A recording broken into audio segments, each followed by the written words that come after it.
So let me get this one done real quick. I was out in the city, but it's sunny now, so I came back. I was to pick up the air filter because the owner didn't buy the correct one, so I had to pick up the correct one. I already done the other parts, so basically I changed the fuel filter, the cabin filters and the oil filter, and I changed the front brakes, discs and pads.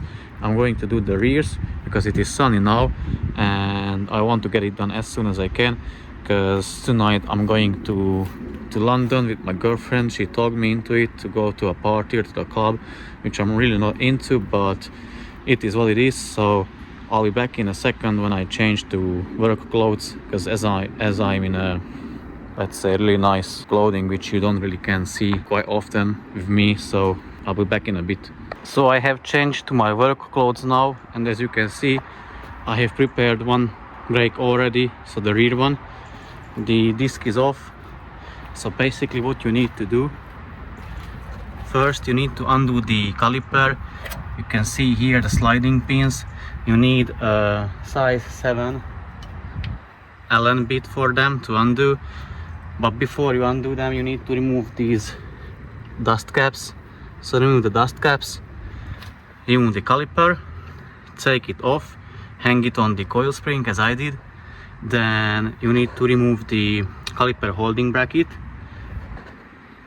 It is held by two 80mm bolts, so I used the swivel ratchet and like this way, and the end of on the end I put the jack handle over it, so I had bigger leverage. It was easier to undo it or use an impact gun. Once you have the caliper holding bracket removed, clean it. Also you can re-grease these ones, the sliding pins. It's never a bad thing to do it. And then you need to remove the disc or the rotor.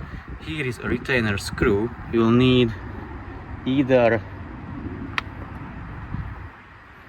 this type of tool, like an impact driver, put it in and hit it the end with a hammer and it slowly undoes the bolt, or use again an impact gun but slowly undo that bolt, because you don't want to strip the head of the bolt. So undo it, hit the rotor or disc with a couple hits of a hammer, remove the rotor, put back new disc, secure it with the retainer screw or bolt, and then put back the caliper holding bracket, the brake pads. Also this one obviously release the handbrake, and then you can push back this piston. I used this pushback tool for it. It's fairly simple. And now let's go to the front ones, which are already done, but exactly the same steps. So first you need to remove, also on the rear as well, you need to remove this retainer spring from the brake pads. Once you remove them, remove the caliper, again same size 7mm hex bit, then the caliper holding bracket, 80mm bolts, then the disc, again retainer screw, and the same thing, replace the new with the new parts and assemble them back together. Also you can open the hood and release or open the brake fluid reservoir cap to be able, when you're pushing back the piston of the brake, so that the pressure won't rise or it can escape, and you will be able to push the piston back easier. Also front left, right rear has sensors for the brake pad wear, so replace them.